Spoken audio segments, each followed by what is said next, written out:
Olá pessoal, voltamos com mais um vídeo no nosso canal, professora Jeane Aguiar. Sejam bem-vindos a mais uma aula, é um prazer estar aqui com vocês. Hoje nós vamos entender de uma vez por todas como funciona a aprendizagem humana através da cartografia da mente. Isso mesmo que você ouviu. Esse guia ele vai reunir as principais teorias da educação e vai mostrar de forma visual como é que o ser humano aprende. Então, eu vou explicar através de mapa mental as teorias da aprendizagem. Não percam, vem comigo? Aqui, gente, eu tenho a evolução do pensamento educacional. Eu tenho o inatismo e empirismo, a origem filosófica, o comportamentalismo e o behaviorismo, foco no ambiente e na resposta, cognitivismo e construtivismo, a abertura da caixa preta da mente, sociointeracionismo, a expansão social, a aprendizagem significativa, ancoragem de ideias, humanismo, a visão holística e afetiva do ser. Então, você percebe que as teorias elas vão saindo do simples para um mais complexo. Então, hoje nós vamos entender cada uma delas. Vamos lá? Agora nós vamos ver as raízes filosóficas, a semente versus a tábula rasa. Vamos compreender o inatismo versus o empirismo. Muita gente confunde esses dois conceitos, mas é muito simples, tá? Quando nós falarmos em inatismo, você já vai lembrar. Já nasce com capacidades prontas, ou seja, é algo que já nasce com a pessoa. O empirismo, nós aprendemos tudo pela experiência. No inatismo, o talento ele é natural. Já no empirismo, o aprender, você vai aprender com a prática. Então, essa é a base de todas as teorias que vieram depois. Então, o inatismo, o sujeito, ele nasce com capacidades, qualidades e personalidades pré-determinadas geneticamente. O ambiente, ele pouco interfere. O papel do educador é apenas deixar aflorar, ou seja, algo que já nasce com a pessoa. Um exemplo que eu tenho, ele tem o dom para a música, puxou ao avô. Quem nunca ouviu essa frase? Ela tem o dom para fazer crochê, puxou a avó dela. Ou seja, algo que já nasceu com ela. Então, quando a gente fala de inatismo, o que vem de palavra-chave é dom, biologia, maturação, a priori, porque já nasce com a pessoa. Se o enunciado descreve o aluno como um potencial inato que o professor deve intervir o mínimo possível, ele está falando da teoria do inatismo, tá? Por quê? Porque é algo que já nasce com a pessoa, inato, ó, já nasce. O empirismo, o conhecimento provém inteiramente da experiência sensorial. O homem é uma folha em branco, ou seja, uma tábula rasa, e ela é moldada de fora para dentro pelo ambiente. Um exemplo que eu tenho bem claro, ele não sabia nada, aprendeu a tocar piano só porque eu coloquei na aula e treinou muito. Então, ele só aprendeu a tocar piano porque ele foi assistir a aula e ele teve esse treinamento. Então, a criança ela não sabia nada de piano. E aí, ela o quê? Através do ambiente, da experiência, ela conseguiu aprender a tocar piano. Então, falou em empirismo, você vai lembrar. Tábula rasa, ambiente, experiência, sensório. John Locke, gente, ele é o patrono do empirismo. Nas provas vai aparecer muito associada à ideia de que o professor, ele transmite conhecimento para a mente vazia. Então, quando aparecer algum conceito a respeito disso, você vai lembrar de quê? Empirismo. Falou em empirismo, você vai lembrar, aprende com a prática. Falou em inatismo, você vai lembrar talento natural, ou seja, já nasce com a pessoa, ok? E aí eu tenho o famoso behaviorismo. Behaviorismo, gente, é também chamado de comportamentalismo, tá? É o famoso estímulo-resposta. Se eu dou um reforço positivo ou um reforço negativo, eu vou ter uma resposta, tá? Eu estou dando um estímulo para que eu possa obter uma resposta. Então, o behaviorismo foca no comportamento observável. Então, eu vou dar um estímulo, vou ter uma resposta através de um reforço. Esse reforço ele pode ser positivo, através de uma recompensa, ou um reforço negativo, onde eu posso evitar algo ruim. Um exemplo, quando uma criança ela ganha um prêmio por fazer uma tarefa, ela entende, gente, que se ela repetir esse comportamento, continuar ganhando esse prêmio. Então, por isso que chama o quê? De estímulo-resposta. Eu dou um reforço positivo ou negativo. E aí, através de quê? De um estímulo-resposta. A aprendizagem ela é entendida exclusivamente como uma mudança observável do comportamento, impulsionada pelo ambiente e mantida pelo reforço. Desconsiderada processos mentais, a tal da caixa preta. O Watson foca no condicionamento clássico, Skinner no condicionamento operante, a ação modificada por reforço ou punição. Palavras-chave: condicionamento, estímulo-resposta, reforço, instrução programada. Na educação infantil a gente vê muito isso. Quando uma criança ela não quer fazer algo, o que você faz? Geralmente as professoras elas falam: se você fazer essa atividade, essa vivência, eu vou lhe dar um pirulito. E aí a criança vai e realiza aquela atividade. Ou seja, você estimulou de modo que você tivesse o quê? Uma resposta. Você deu um estímulo positivo para que você tivesse uma resposta. Então, quando aparecer na sua prova essas palavras treinamento, reforço de comportamento, instrução programada, avaliação, com certeza o gabarito é Skinner behaviorismo, tá bom, gente? Agora nós vamos para o paradigma cognitivista. O cognitivismo, gente, começa o interesse pelo que acontece dentro da mente. Através de quê? Da memória, da atenção, do raciocínio. Como assim, Gênio? O aluno, ele não é só alguém que reage. Ele vai fazer o quê? Ele vai processar a informação.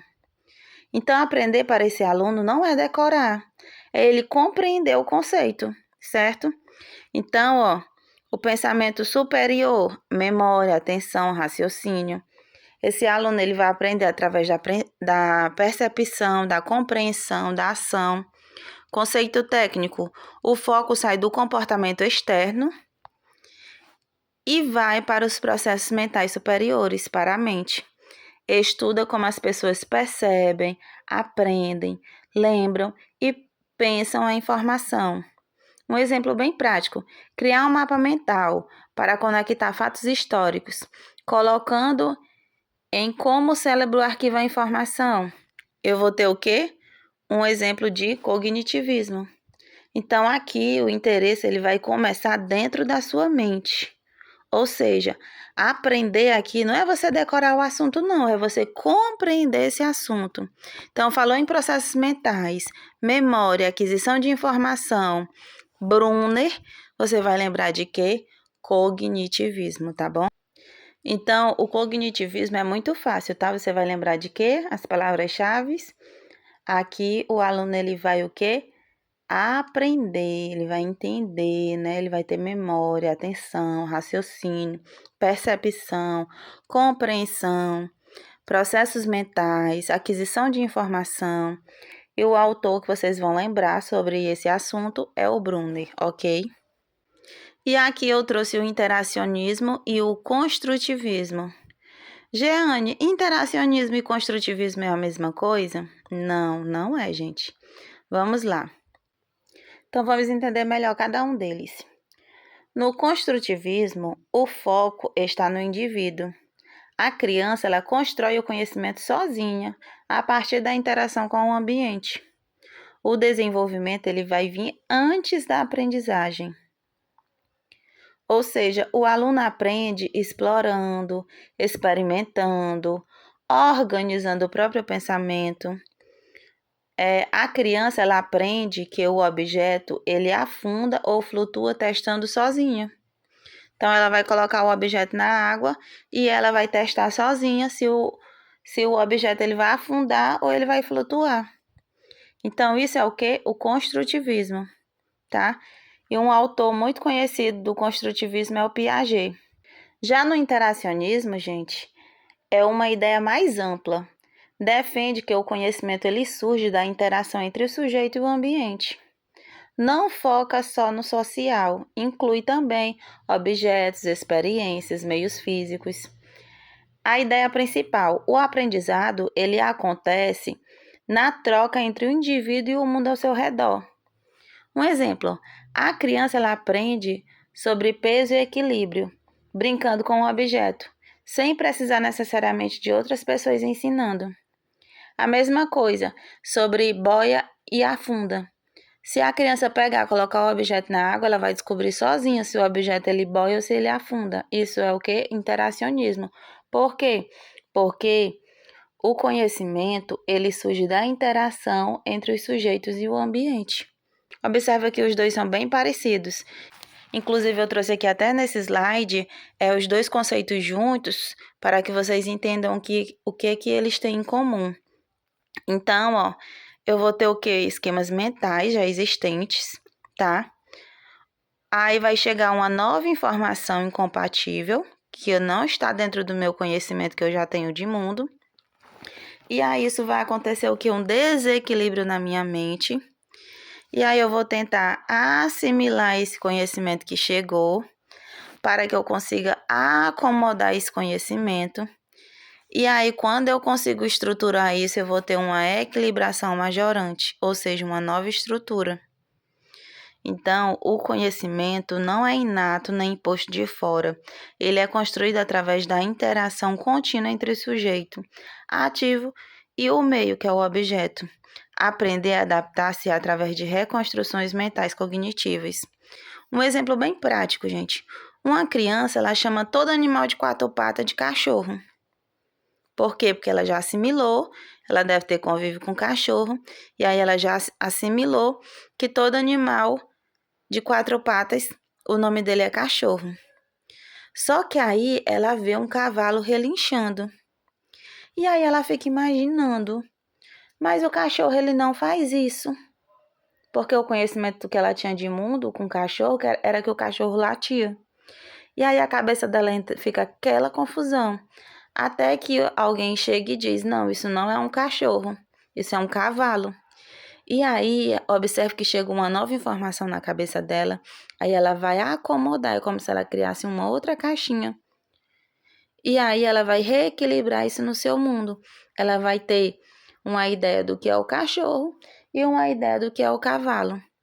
Então, falou em epistemologia genética, assimilação, acomodação, sujeito ativo, está relacionado ao interacionismo e construtivismo, tá, gente? Dicas de exame. Piaget atrela a aprendizagem ao fator biológico, a maturação neurológica. Para ele, o desenvolvimento, ele acontece através dos estágios.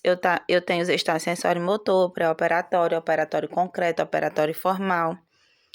E ele acredita que primeiro vem o quê? A aprendizagem, depois o desenvolvimento. Então, para Piaget, gente, é muito importante que vocês tenham isso em mente. Primeiro acontece o quê? A aprendizagem, para depois acontecer o desenvolvimento. Para Vygotsky, não. Ele primeiro acredita que acontece o desenvolvimento, para depois acontecer a aprendizagem. E o Vallon, ele acredita tanto que a criança aprende e desenvolve, como a criança desenvolve e aprende, tá? Então, o Piaget, o mnemônico é AD, e o Vygotsky, o mnemônico é DA. E o Vallon é os dois ao mesmo tempo, tá bom? Então, vamos entender agora o que é o socioconstrutivismo de Levi-Vygotsky. Eu vou explicar para vocês o que é a ZDP, Zona de Desenvolvimento Proximal. É um conceito que cai muito em prova. Nada mais é, gente, que a distância entre aquilo que o aluno já sabe e aquilo que ele consegue fazer com ajuda. Como assim, Jane? Eu tenho a zona de desenvolvimento real, que é o que o aluno ele faz sozinho, e eu tenho a zona de desenvolvimento potencial, que é aquilo que ele faz com ajuda. E essa distância entre eles é o que eu chamo de ZDP, Zona de Desenvolvimento Proximal. É a distância entre a zona de desenvolvimento real e a zona de desenvolvimento potencial. No meio delas, a distância entre uma e outra, eu vou ter o quê? A zona de desenvolvimento proximal. É aqui que acontece a aprendizagem, tá? Muito cuidado. A aprendizagem ela acontece principalmente com o professor, colegas, adultos. O aprendizado ele vai acontecer através das relações sociais e da mediação. Então, através da zona de desenvolvimento proximal, ou seja, aquilo que o aluno já sabe, aquilo que ele consegue fazer com ajuda, eu vou ter a zona de desenvolvimento proximal. Aqui é onde a aprendizagem vai acontecer.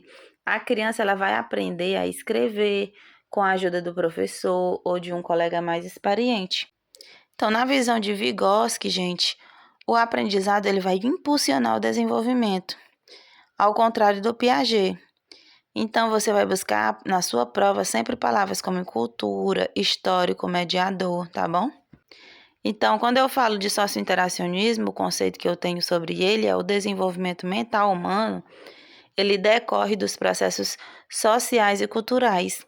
A linguagem e a interação social são os motores da aprendizagem.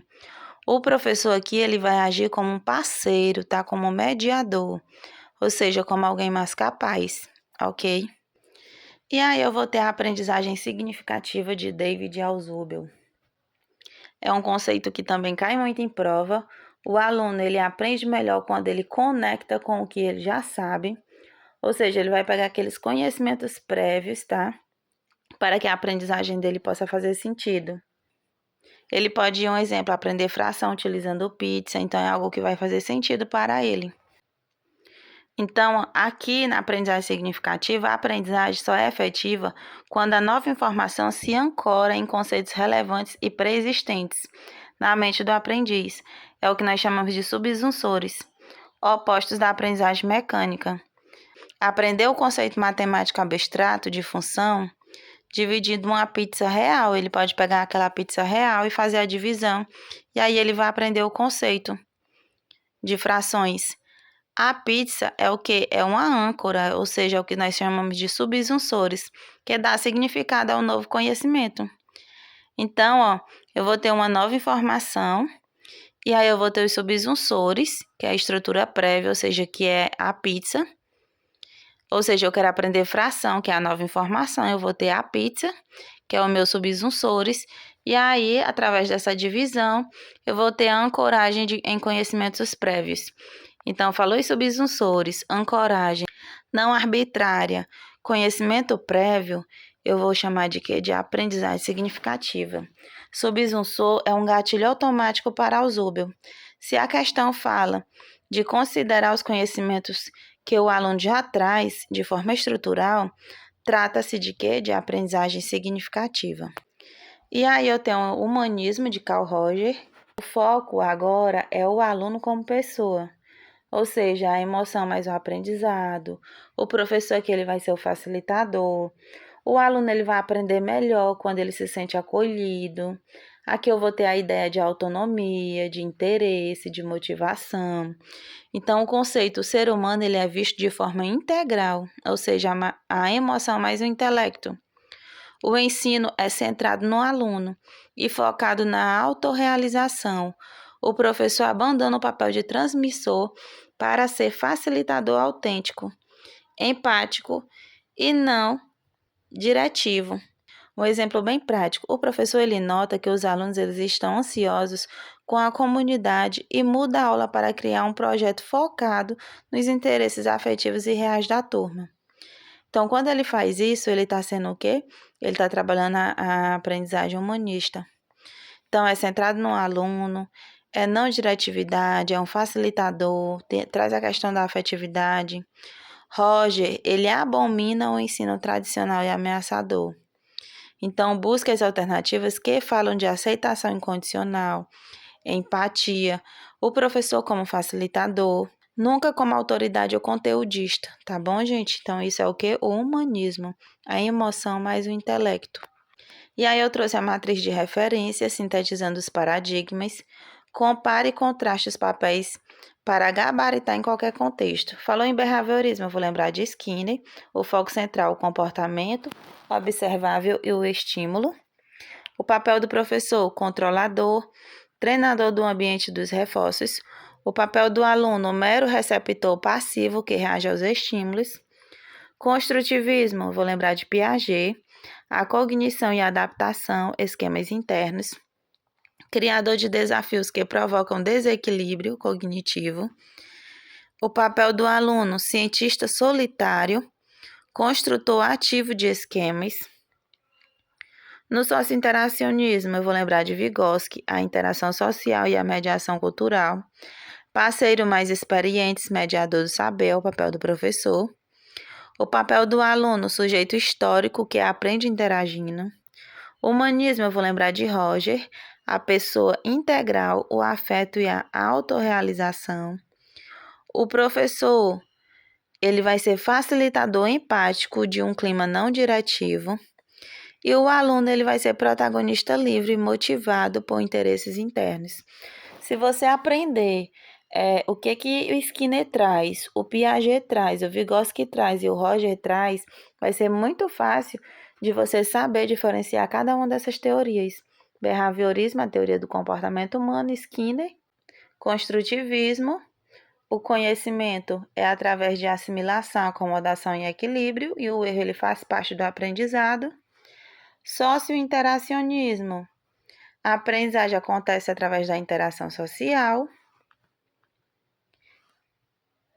E o humanismo, o foco agora é o aluno como pessoa, emoção mais aprendizagem, o professor que facilitador. Muito simples, né, gente? Então é isso, gente. Essa foi a nossa aula de hoje. Eu espero que vocês tenham gostado. Não esqueça de inscrever-se no nosso canal, deixar o seu like, ativar as nossas notificações, pois toda vez que postarmos um vídeo novo, você será avisado. Compartilhe com seus amigos para que outras pessoas também possam ter acesso ao nosso conteúdo. E aqui embaixo, na descrição deste vídeo, você vai encontrar o link do nosso grupo, tá? Para membros. Lá eu posto tudo em tempo real para vocês. Tchau e até nosso próximo vídeo!